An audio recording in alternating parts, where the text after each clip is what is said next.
Ooh, ooh, ooh.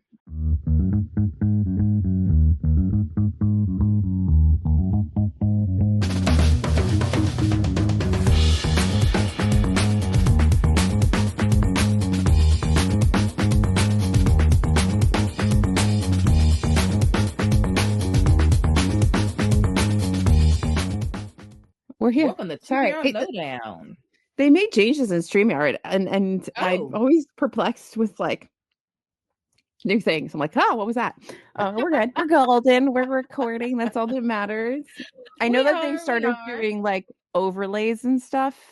We're not fancy enough for that. Oh, they're really? trying to, I think, make it a better streaming platform.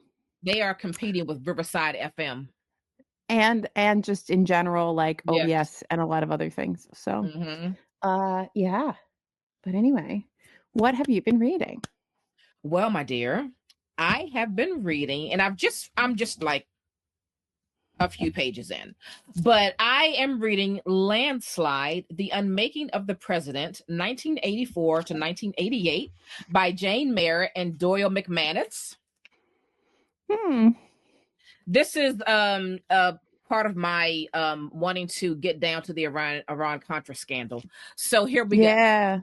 How is that project going, by the way? This is the first book in it. This is the first book in it. So it started. It started. And then I have another book specifically about the Iran-Contra scandal. And then I have another book, and I just forgot the name of it. Anyway, and let's take it back to big author photos on the back of books. I love them. Let's take it back to that. The way I would have so much fun. I would have so much fun doing that photo. I would want a different one on every book, so you could have to like collect them all. I love it. I miss that. So this is about Reagan's second campaign and how it was a landslide. And the part that I'm on, they're kind of talking about, they're trying to figure out, okay, what is the campaign platform going to be, right? Because Ronald Reagan has no answers, all right? He's basically a guy who is not involved in any of the makings of anything. You just tell him what you want him to say, tell him what you want him to do, and then he'll do it, and he'll say it in the manner that speaks to the American people. But he's not involved in any of the thinking part of what is happening. And as I'm reading this, and they're like throwing out things that he can talk about, I got to read this part because it's so poignant for the time that we're in right now. I don't know how to say this guy's name. It's spelled Khachigian.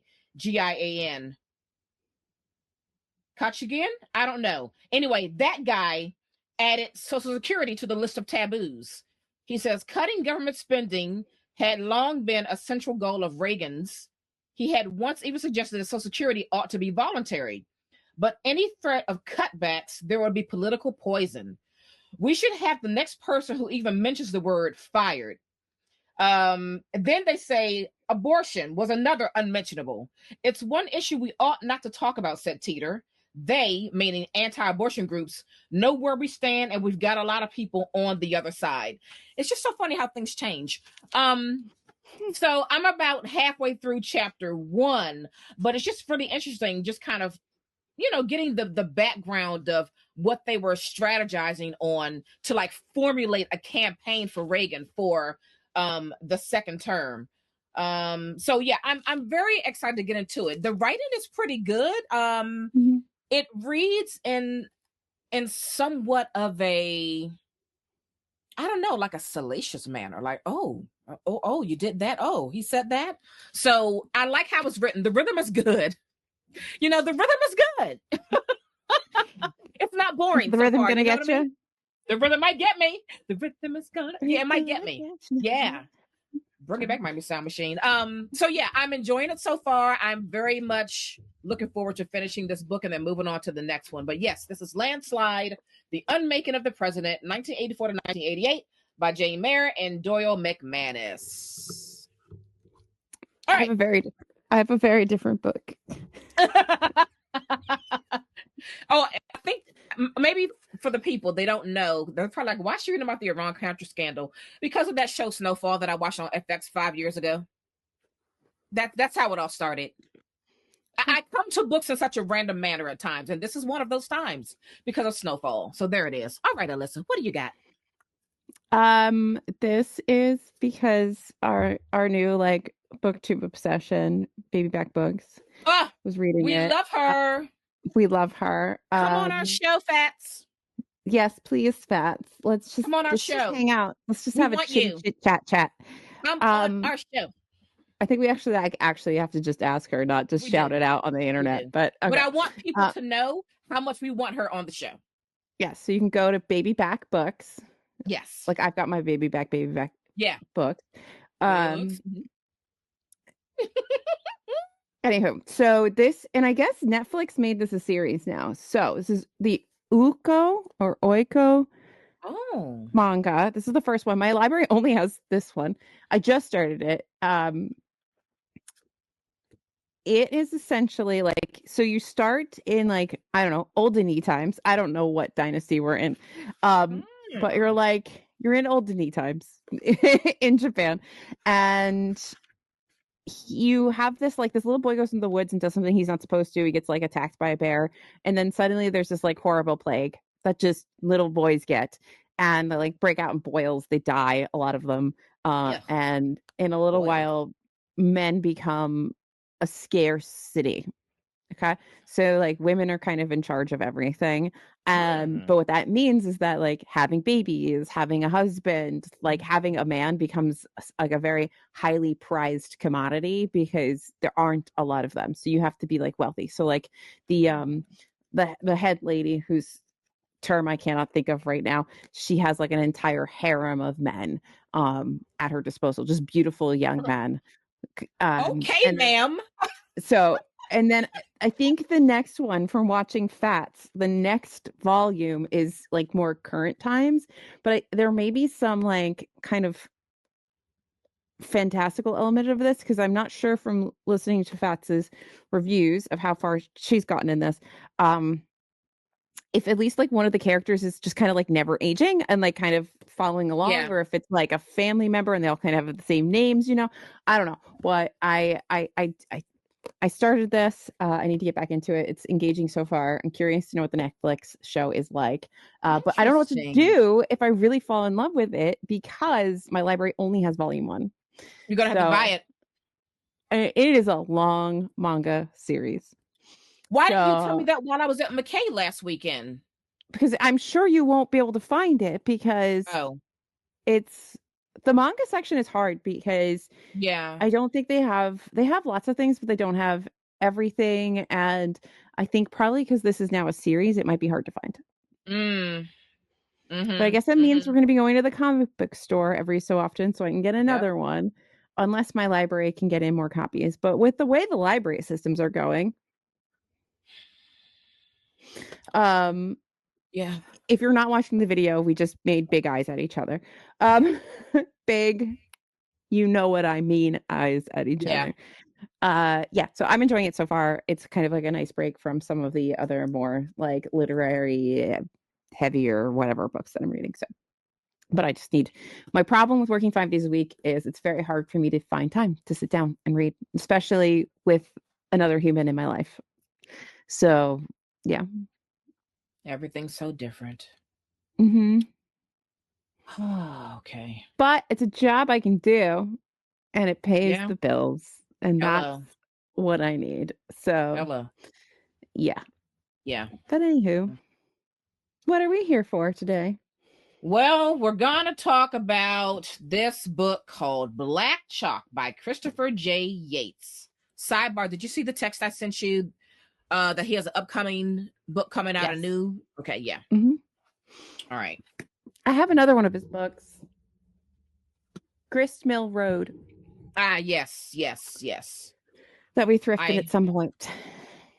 I saw that on his Goodreads. So it's set in New York at Oxford University. It says a group of 6 students play an elaborate game of dares and consequences with tragic results. Okay.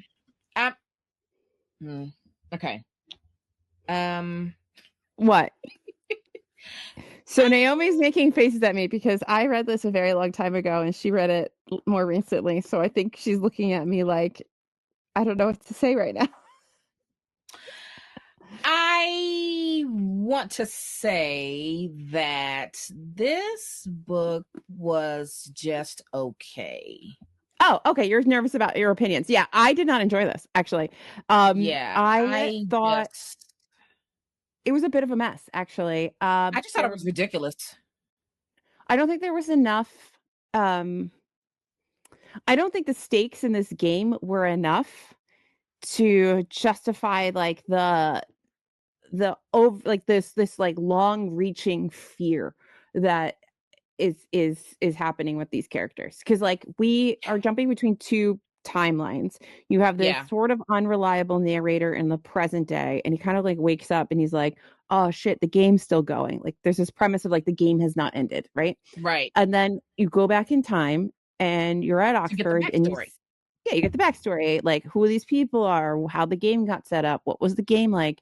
And it kind of just starts almost as like truth or dare, You right? Like know, it doesn't yeah, feel like it's like a game of consequences. Like you get given a task that is uncomfortable for you to do. It's embarrassing for you to do, right? And then right. somehow it escalates into something terrible and someone does die, Yeah. but still it doesn't feel like everything that leads up to this guy dying is really all that serious. The problem that I had with this book is it is absolutely not believable on any level. Like for me, absolutely not believable on any level. I could not take anything in this book seriously, not one thing. All of these things they were asked to do, all of these consequences was just beyond ridiculous to me. I was like, this is so stupid. I was getting angry. It was I was like, dumb. this It is was so really stupid. dumb. The I only was so thing mad. I liked one thing in this book. The girl, whatever her name was, she gets asked to do whatever, and it's something around like the miners' strike. So you're in like the 80s. It's Margaret Thatcher, like everything. So she gets asked to do something sort of around this miners' strike, and I guess she comes from like a background that is connected with the miners or like working class or whatever, and she goes on like a tirade and rips this person a new butthole over Margaret Thatcher and the miners' strike and all this stuff that's going on. That was the best part of this entire book because Yeah, it was like impassionate.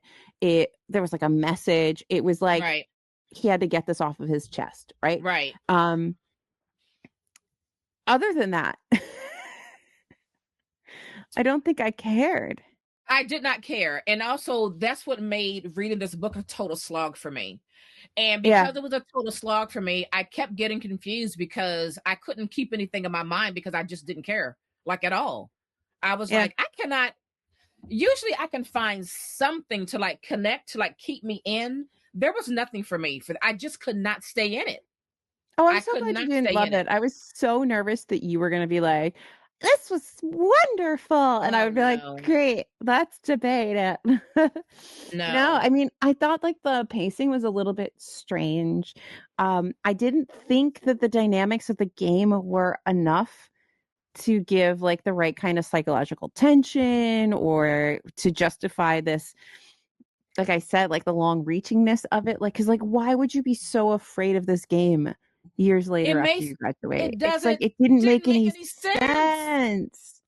Also, it's like it's not believable that this group of guys, what were they called, game socks, Yeah, the that they game's like, would there's like this. financially back this game. I like, it was just, it To was me, I absurd. kept picturing, like the Muppets, like, to me, I just kept picturing them as like, the Muppet scientists in their little coats. Yes. To me, I kind of pictured them like that, but the Muppet scientists were like trying to be serious. Yeah. And like, Yeah. because they would just like pop up places and be like, Right. so how's the game going? Right. Because I guess we should explain. So they We just were, what were played they nothing. We doing? just got, this is I stupid. know what is it like? You go to college, you go to that little, you go around and see like all the Oh, clubs and the whatever that they fair, had to like offer that you yeah, could join or whatever. And there was this one group called Game Socks or whatever, and basically one of the but they're like, guys, what is it? And they're like, it's anything you want it to be. right, trying to be so like ominous about it.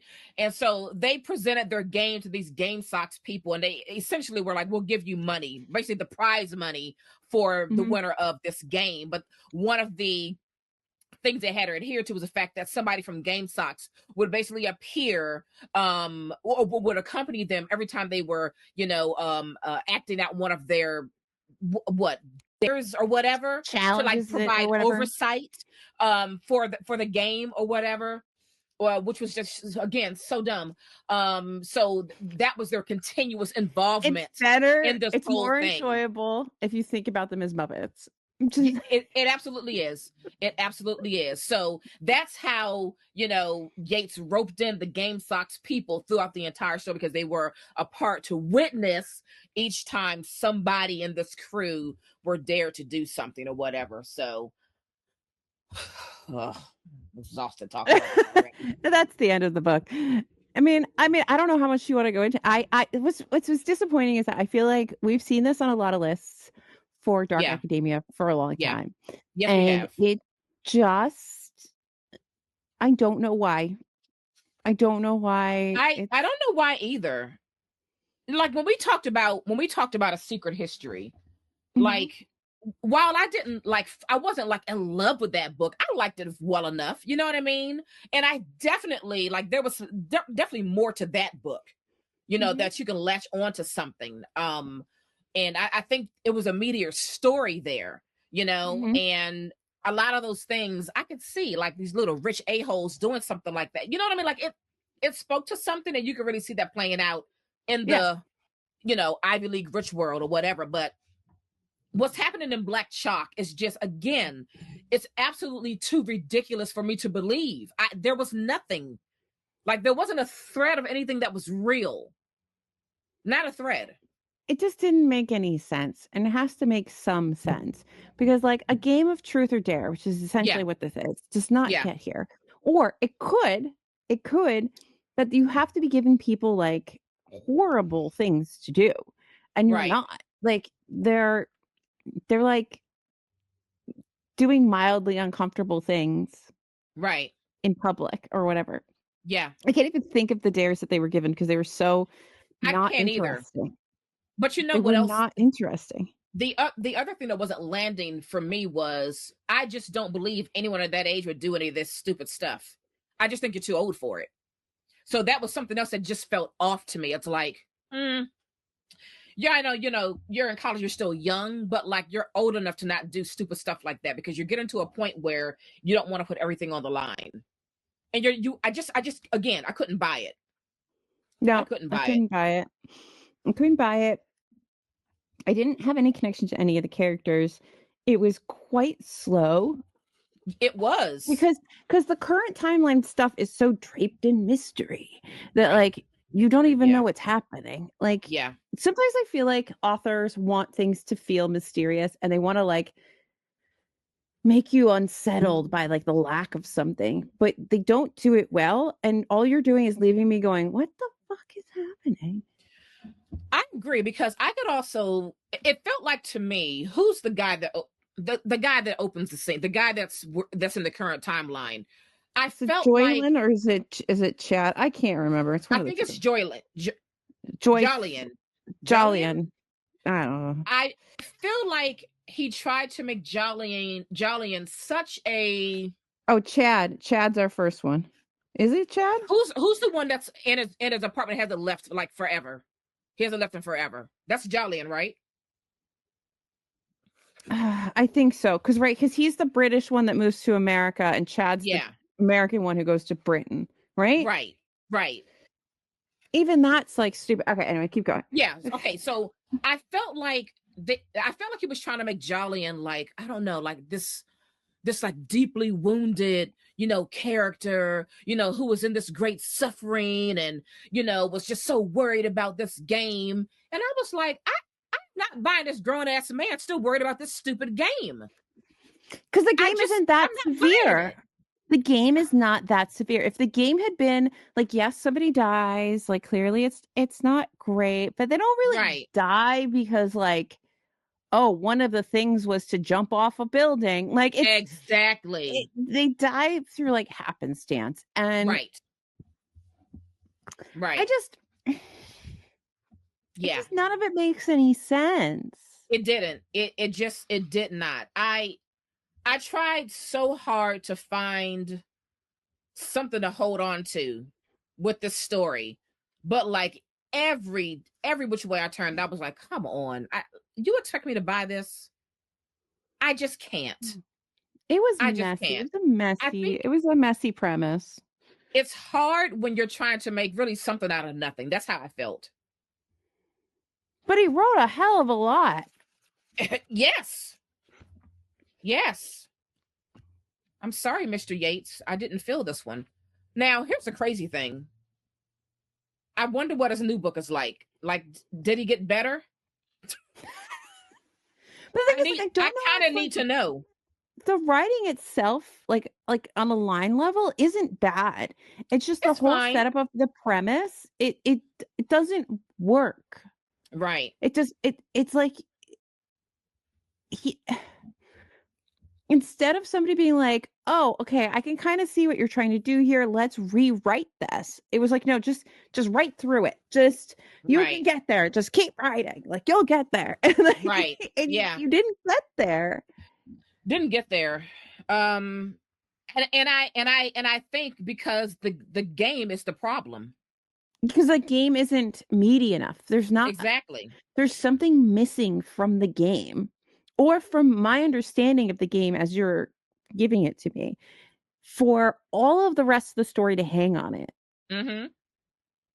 Let me read about the game so people understand what it's about. All right. So Chad says they start out as humorous dares. And then he says it would fall to all the players as a group to finalize the details, but in the early stages, consequences would prove merely entertaining, only a little embarrassing. For example, you would agree to advertise to the entire college using posters, a note in the weekly newsletter, and so on, that you will perform a solo singing concert at a certain time in a certain place. Okay. Then it says, or a magic show, or something as simple as turning up to one of your tutorials bare chested, or maybe wearing a bikini top if the consequence were drawn by a girl. You see what I'm saying?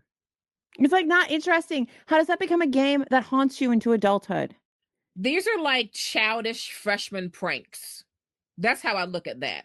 But this is not something to create a game of dares and consequences around where it would have you a couple of decades later still worrying about it. So much so that you haven't left your apartment and now you're drinking. You could have a game that starts off as being like, you're gonna put on a magic show in the middle of the commons, and then have it escalate to something where you're like flaying off an ear. I don't know. You have it go like from 0 to 1,000, but we don't Right. do that. We don't. So how is it haunting you? This is what I'm saying. How is it haunting you? I mean, embarrassing things I've done haunt me, but Sure. not like this. I just Right. lay awake sometimes and remember this thing I said in 1992. But like, Right.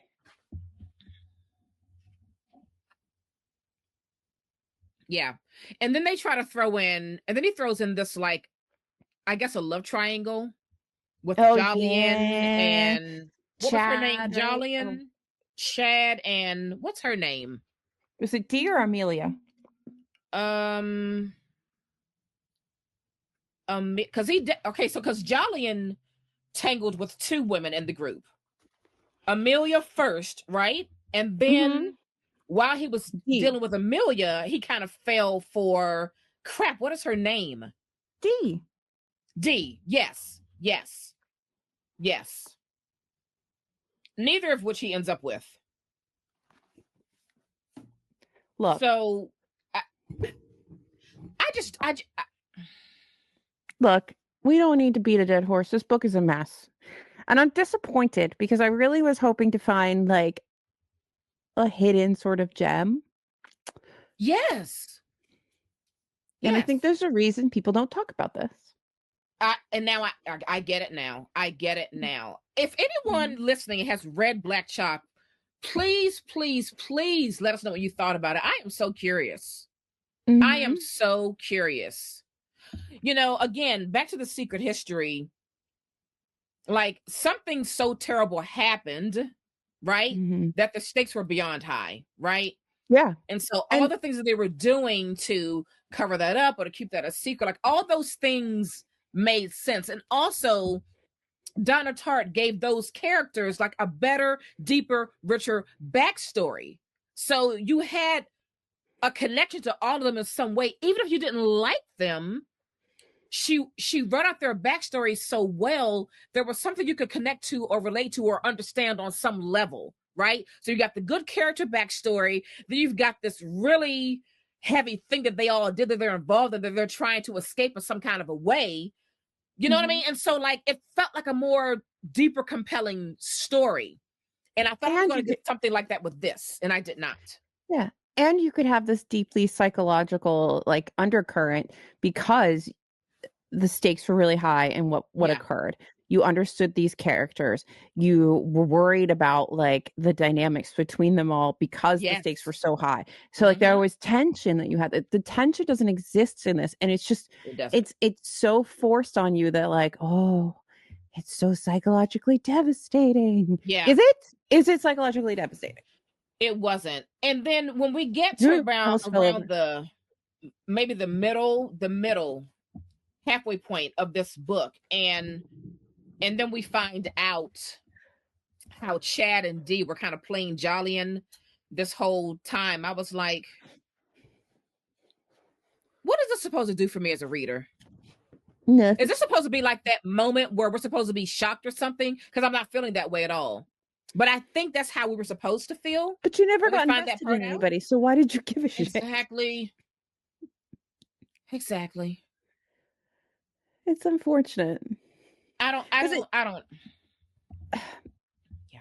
Your game has got to be more effed up. I'm sorry. Your game has to end. Like it just has to be disgusting. Yeah. Like that's it. I'm sorry. Because the idea is interesting. The concept is interesting. The setting is compelling. Like but the game, it fails at the game. You could probably even get away with like the sort of underdeveloped characters if you had a really good game. Yeah. Okay, so I rarely read the blurb. So I'm looking on the back of the book, and New York Daily News says, dark, twisty fun. Where? Who wrote that? I want to talk to your parents. I want to talk to your teachers. I want to talk to all your people. The Times London says, an inventive and intricate psychological puzzle thriller that mystifies, torments, disturbs, beguiles a powerfully intelligent debut. Okay, does yours have a riveting psychological thriller? Terrifying. Read it fast. You can't read it fast. But the Sun London says a compulsive page turner that will hold your attention until the very last word. All of you all come to the front because you are liars. You are absolute liars. Listen, I was so mad reading this book. The novel you should be reading tonight, NPR's All Things Considered. I was so mad. Did nothing else come out this year? Like what?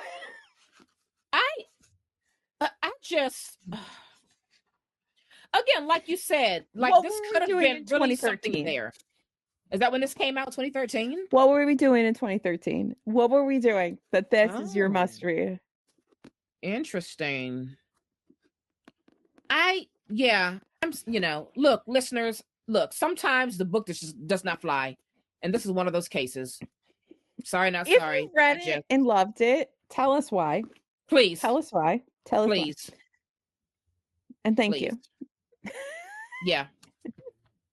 I hope that one of my many libraries, I hope that they get his new book, because there's something in me that needs to see how that new book compares to this one. Perhaps I'll read the Gristmill Road one and see how that Yeah. his next whatever his one after this was. Okay, so How's that's the after one this? after this. Okay.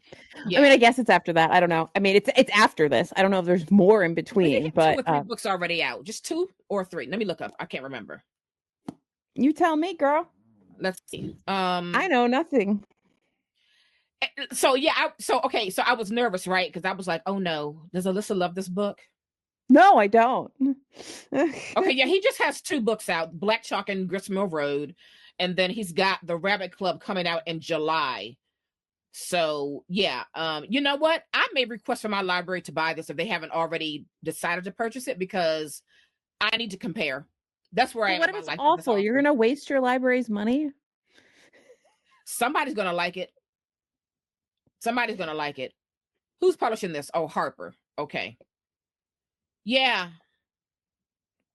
Yeah, I need to know. But yeah, Black Chalk was a no-go for me, folks. It was a no-go for me. No go. Not TBR approved. We apologize Yeah. if somehow we've made you read this. Yeah. But I am enjoying this journey of reading all of these dark academia books, just to kind of see how all these authors are interpreting what that means and what that looks like on the page. So I don't regret it. So the book I have, this Gristmill one, is 3.3 stars on Storygraph because I Storygraph. Okay. I don't know if that's encouraging because Black Chalk. I mean, I don't know. A couple people that follow me gave it 4 stars. I gave it 2.5, but it's 3.13. So Huh. I don't know. I don't know, Naomi. It might be just as bad. I don't know. There was something else about this book. I found a lot of it very repetitive. It was I don't know if you felt repetitive. that way. Like I just felt like I kept reading the same thing over and over again, and I was like, "Where, like Yates, where are we going, man? Where are we going? What's happening?" I feel like I It, read this 50 pages back. it was supposed to be thrilling. It's not thrilling. It's not thrilling. It's not a page turner. It was not a compulsive read. Again, like I Mm. had a hard time with this one because it was like one of those books where when you put it down, I did not want to pick it back up, ma'am. I I did not don't want think to pick that it back I up. only didn't DNF it so that we can talk about it.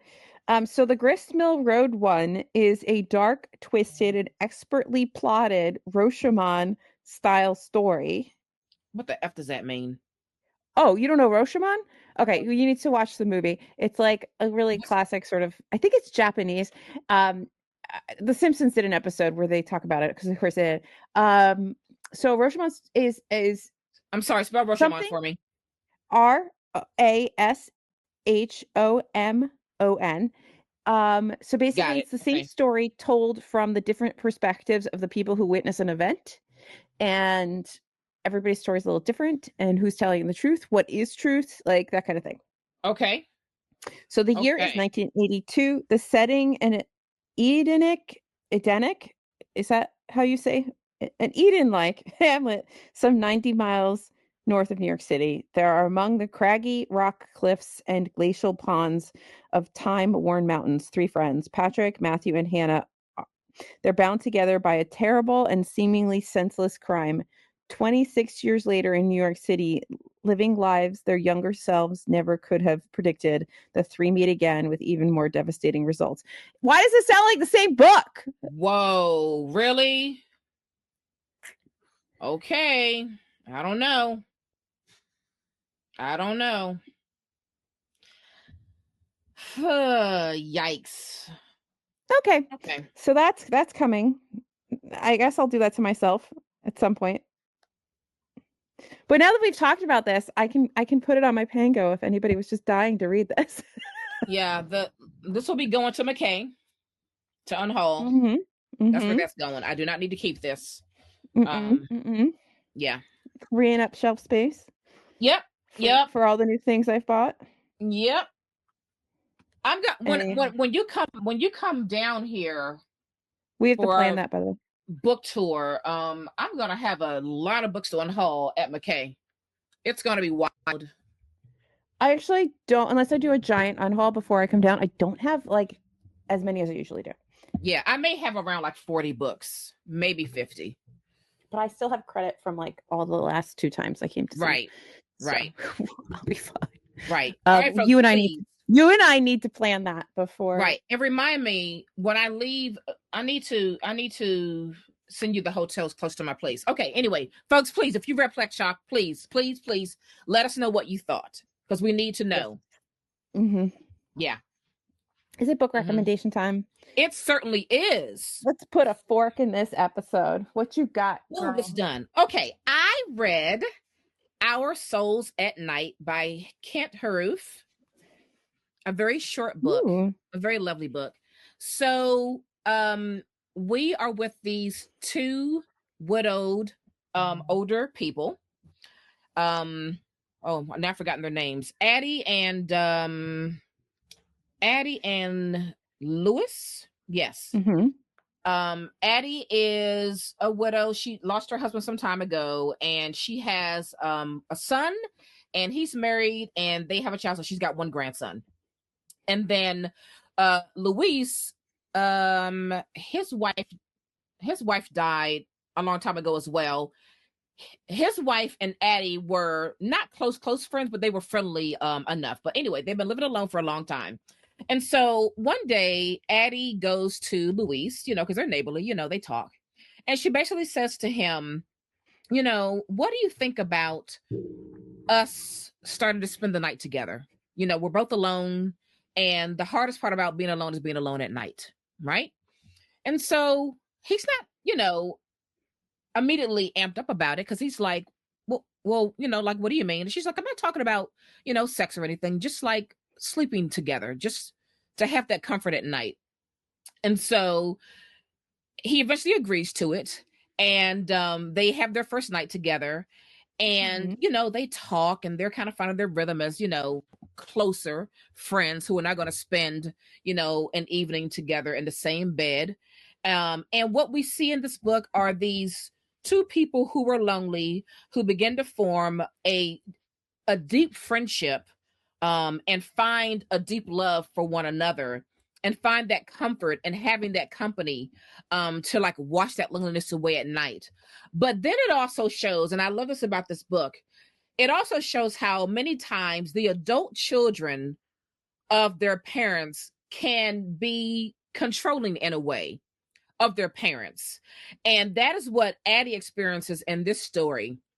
Her son is hell-bent on basically her being alone. He doesn't approve of this thing that she's doing. He finds it dirty. He finds it not honorable. He thinks that she's being used, being played. He doesn't realize that this is something that Addie brought to Lewis, and he is quite mean about it. And he is dishing out all kinds of demands, demanding her to stop, demanding her to end this. I mean, he is quite rude.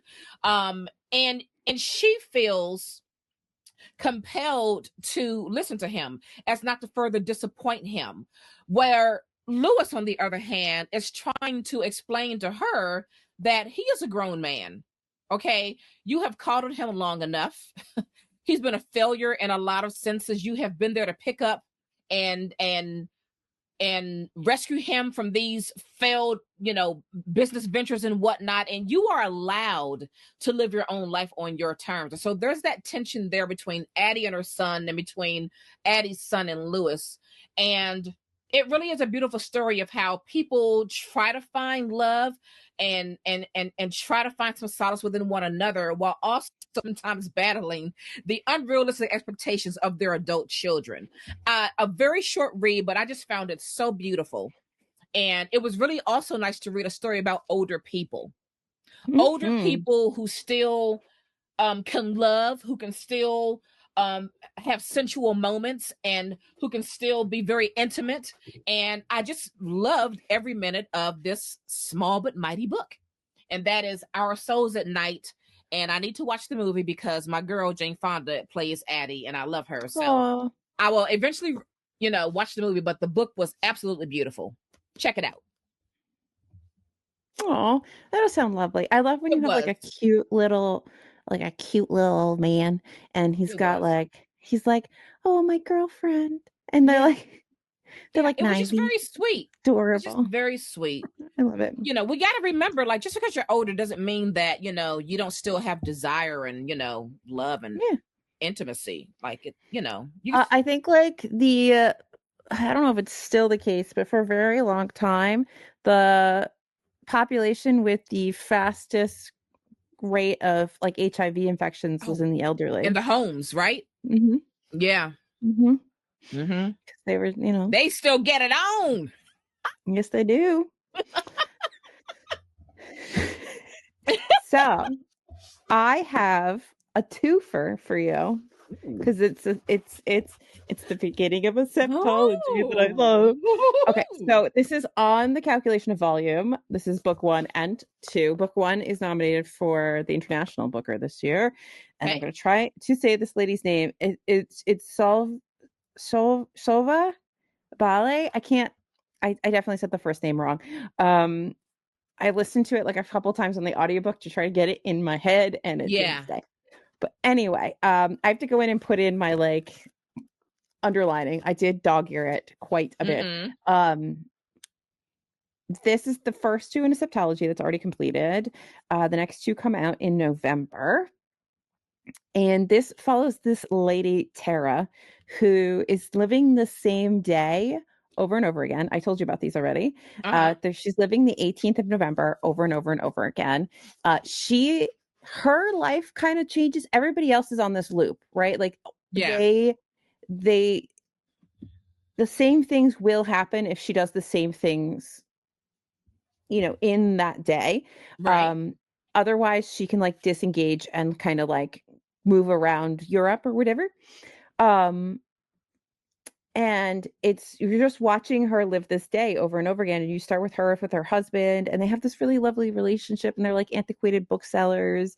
And it's amazing like how like he actually like believes her, because like every day she has to re-explain to her why she's not where she was. Like she was away buying books for their business when this happened. And so like he, in his mind, every day she's supposed to be wherever she was. And then one day she like comes home. She's like, I have to come home. Right. So she's just documenting every day of her life. And by volume 2, it has now been like 3 years or something of this, where, everybody else around her kind of lives in this like infinite loop. And she's the only one who's kind of moving through life. The beginning, it feels almost like a dementia narrative. It ends on a cliffhanger in the second volume. I need to know what's going on. It's just so good. It's such an interesting premise, this time loop. It's really well done. It's beautifully written. It's wonderfully translated. It's addictive. Like you want to know what's going to happen next, because things continue for her. Like if she burns her hand will continue to be burned for days, the same day over and over again, but days. So like life is continuing for her, whereas everybody else is in this like infinite loop. And like, why is she in the infinite loop? What is happening? What is going on? So I can't wait. I can't wait. I need more because I need to know what's happening. Wow. It's really good. You need to read it. And they're short. Like they're like this one's like 180 pages. This one's like 160. You'll read them in a day, and then you'll be mad because you don't have any more. Yep. I need new directions to like hurry it up. I love New Directions. They are a fantastic publisher. I really love them. Yeah. And this is like really well loved. I think she's Dutch, and it's really, really, really well loved. Septology. It's I will definitely. I'm glad you sent that to me. So I need everyone to read it. Yeah. Oh, it's exciting. Okay. And I wasn't gonna get them. I got them last weekend in the city with a bunch of my friends, and my friend Yahira was like, "No, you need to read it." And so I pulled the first one. She's like, "No, you need the second one because you're gonna be mad. You're gonna be mad if you don't have it." She was right. So Very good. Very awesome. I love it. I love it. I love it. Okay. So that's that. Oh, well, that's that. Yeah, it is. We made it through that one. I was worried about that one. I was worried. All right, folks. Remember, if you read Black Chalk, let us know what you thought about it. We are dying to know. Follow us everywhere at TBR Lowdown. Go to our website, tbrlowdown.com. That's where you can see the rest of the books that we've chosen for this year's book club picks. Read with us, read with us, read with us. You can also find information there about our annual reading challenge, 12 Women, 12 Countries. So check that as well. And share this podcast with a friend or two. I mean, or 20. Let's go big, or 20. And leave us a review. We'd greatly appreciate it. That is going to do it for us. We are out of here. Bye. Bye.